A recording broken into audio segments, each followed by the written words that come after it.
Hello again and welcome back. 'Tis Carol. Today in this video I'm going to show you how I ended up decorating the covers of the journals that I made in the previous video, and the materials that I used and how I went about using them and the thought process through that. As I've said previously, you don't have to have the kit to be able to join in with the videos. You can use your own stash, but I said that when I sold the kit on the Facebook group, I did say that I would make some videos showing how you can go about making or utilising, I should say, the materials from the pack to be able to make a journal. And at the moment I've got 3 different options. There will be future kit packs, and I will endeavour to show those before they actually go on sale in the pop-up shop, so that you can all see what the contents are going to be, because there will be different types of kits for different types of journals. So yeah, let's crack on and make a start. See you in a sec.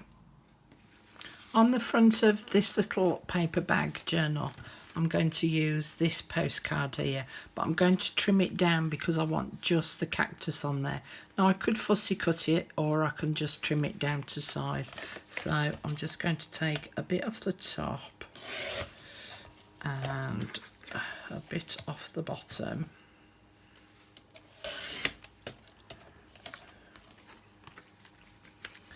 And then that will sit on there quite nicely, and because it's quite thick card, it will give a nice support to the paper bag as well.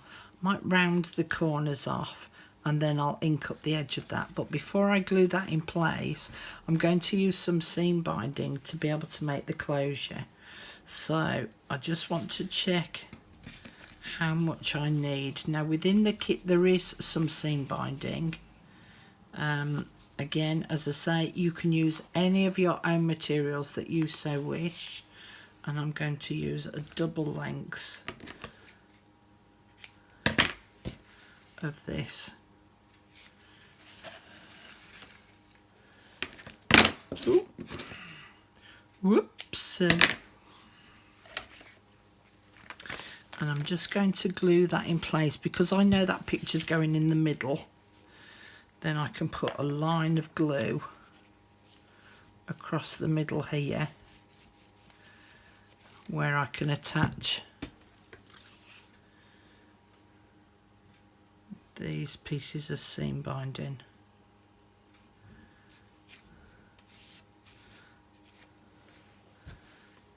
Put a little bit more on there.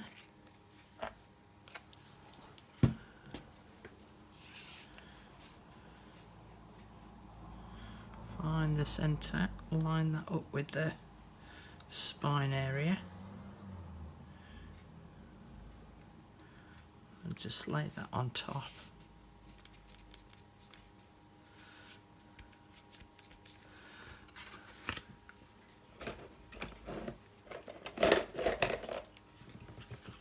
And then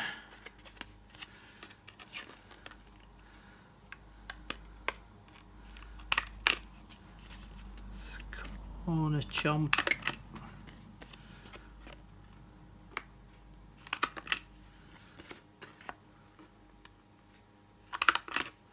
that, and I'm going to ink it up with my old paper distress ink,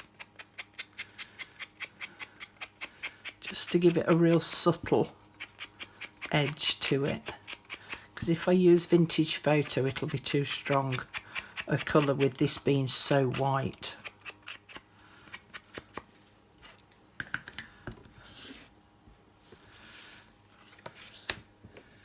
And then that can be glued on the back.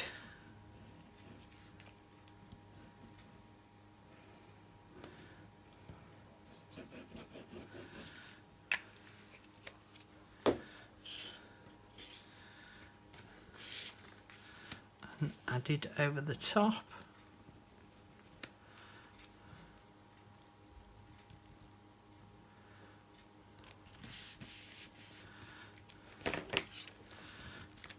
I could also cut out the title there. We might as well use that, seeing as it's there.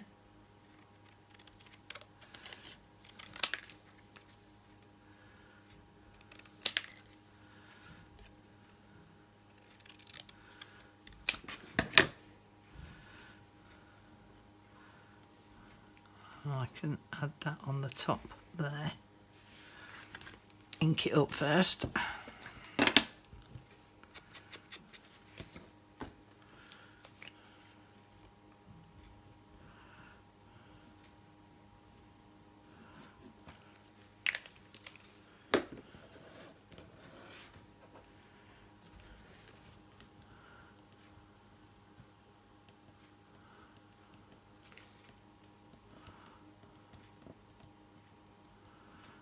And then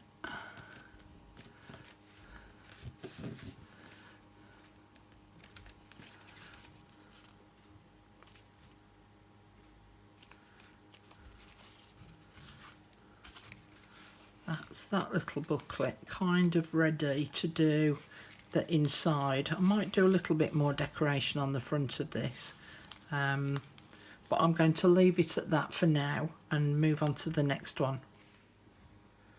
With the long paper bag journal that I showed you how to make, I've done exactly the same thing. I've stuck the seam binding, 2 layers of, on that front panel again, just the same as I did with that little one. I've also corner chomped the corners of this postcard, and I've inked up around the edges again with the old paper. Now I've got one of the book pages from out of the pack, and I'm going to glue this on at an angle, but I want to make sure that I've got text showing all the way around it, because I'm going to be ripping that. So I think about there will be fine. So I'm going to glue that on there.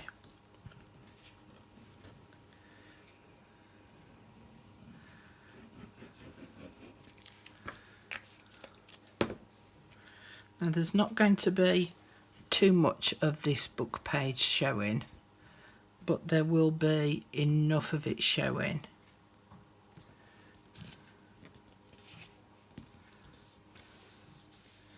Using my We Are Memory Keepers ruler, I'm just going to tear around the edge.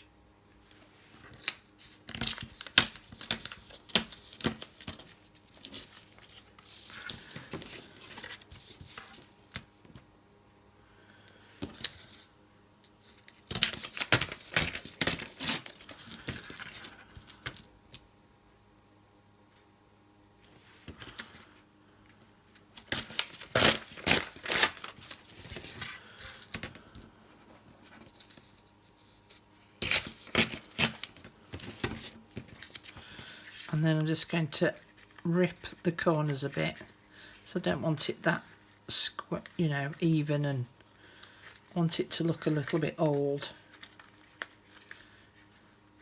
And then some little tears, just nibble a few little bits and pieces out, and even rip it so that some pieces will curl a little bit, and it just makes it look a little bit more authentic rather than manufactured, so to speak.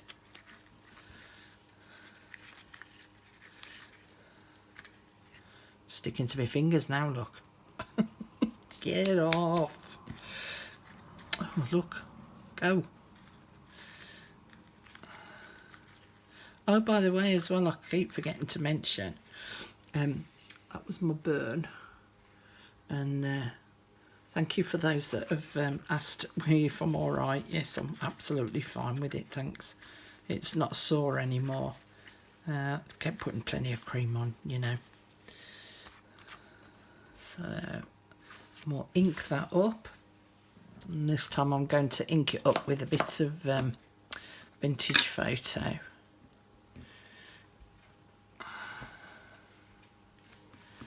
Now, where you've ripped those edges, some of them will curl over, and that's fine because it'll make it look more vintage.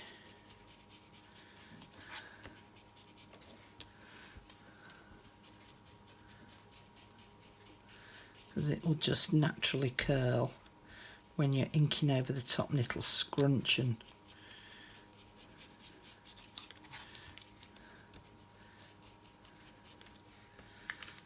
see how it's just curled over in little places.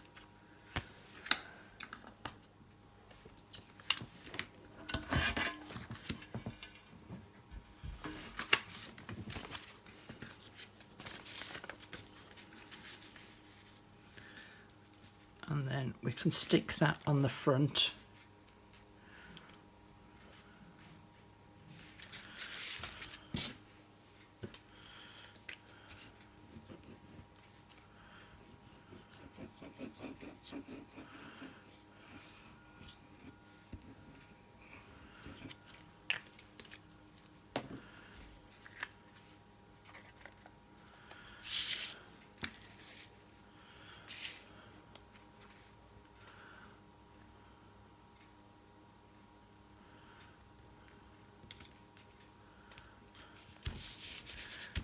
And the other thing I think I'll do as well is I might add some buttons on this one. See what we've got.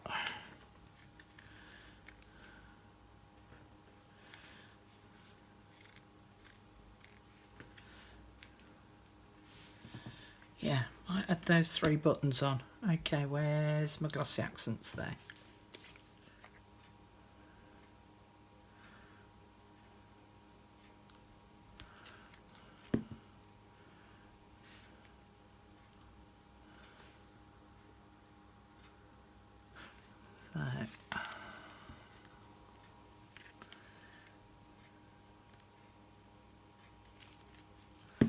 And then I'll need to leave that to dry to let that glue set with the buttons.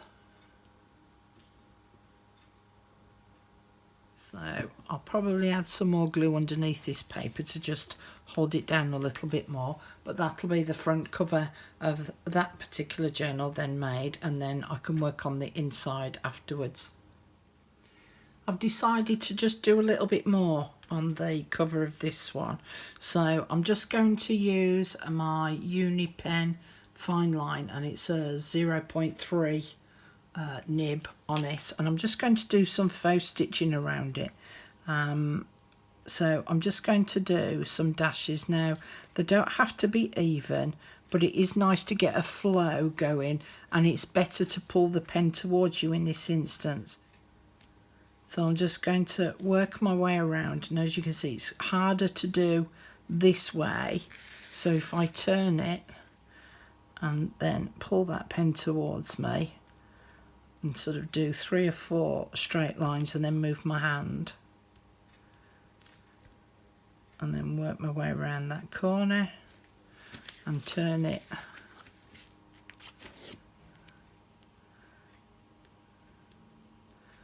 and then I'm just going to do a little bit of zigzag, so it looks like a little bit of zigzag stitching.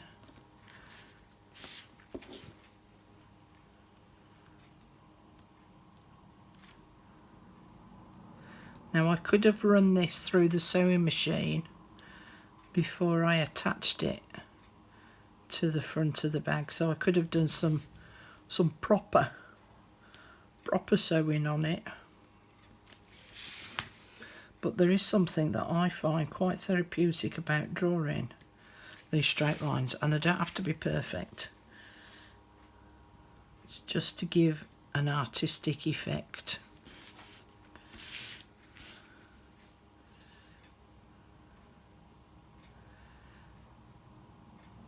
And carefully around the buttons, because I don't think that glue's dried just quite yet. And it somehow just finishes it off. It sort of gives it a little bit of an outline, a bit of a border, and it just finishes it off nicely.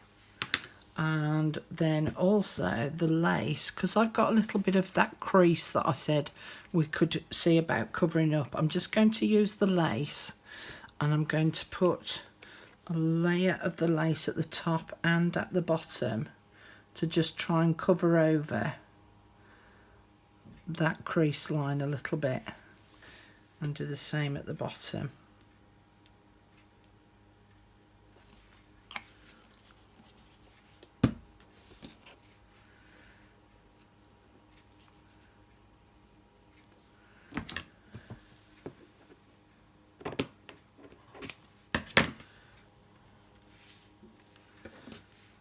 And then that one up there.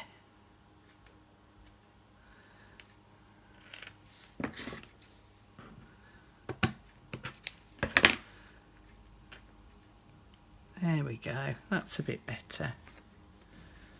Yeah, happy with that now. Don't think I want any more lace on it anywhere else. Do I? No, I don't. Okay, I've also done the faux stitching on the little mini cactus one as well, so I've done that on there too. Okay, all right, done with those two. I'm now going to move on to the front cover of the green envelopes. Okie dokie. Let's get on to this one. So this image here is going to go on the front, but what I'm going to do here is I'm going to chop this down and I'm going to use the whole strip where the name is to cover over that part of that text that I said was showing.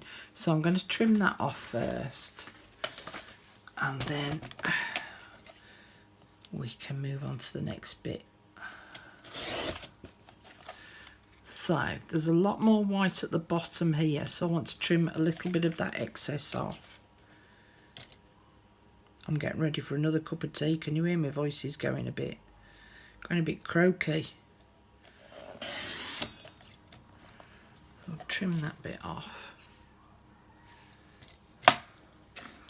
And then this will need trimming down because there's an excess of white at the top there, so we'll just trim a bit off that.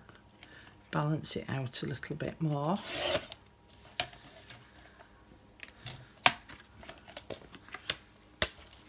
And again, I'm just going to corner chomp it 3/8 of an inch one.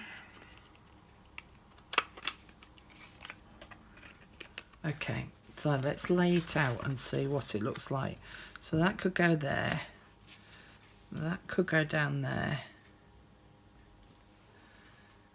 Now, I want to put some lace over the edge here, just purely because this is quite bright, brightly coloured.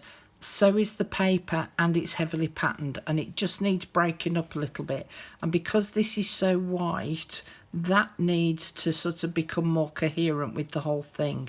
So I didn't want to use the lace that was in the pack because it wasn't strong enough in terms of its colour to be able to separate the two, which is what I wanted it to do. So I've actually chosen some of my own lace, and I think I'm going to use this one and lay that down on there, and then that will just start to tie it all together.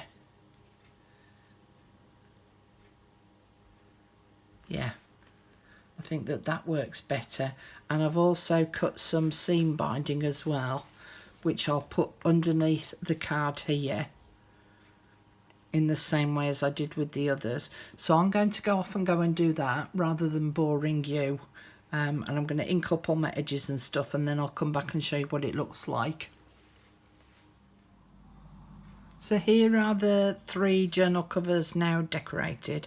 You never know, I might go and add some more to them, but this is the way that they're going to stand for the time being. So just to show you this one a little bit more close up. So as I say, I added my own lace on here, added the off-white seam binding, cut the image down, did the faux stitching on it, and then on the bottom here I added a couple of buttons on the bottom. So that's what that now looks like, and it's turning out to be quite a sturdy little cover. So yeah, I'm quite pleased with that. So in the next video I'll talk about using these tea bags here, these red berry tea bags, to do some tea dyeing, and in fact I'm going to have a go at tea dyeing those as well, and some lace. So that will be in the next video, and depending on how long it takes me to do this little lot, we'll then start to talk about putting the pages together, using the book pages, the paper bags, the napkins and the glassine bags. So there's going to be a variety of different things in the next video, so I hope that you'll join me. Thank you for joining me on this video, and I hope to see you again soon. Bye for now.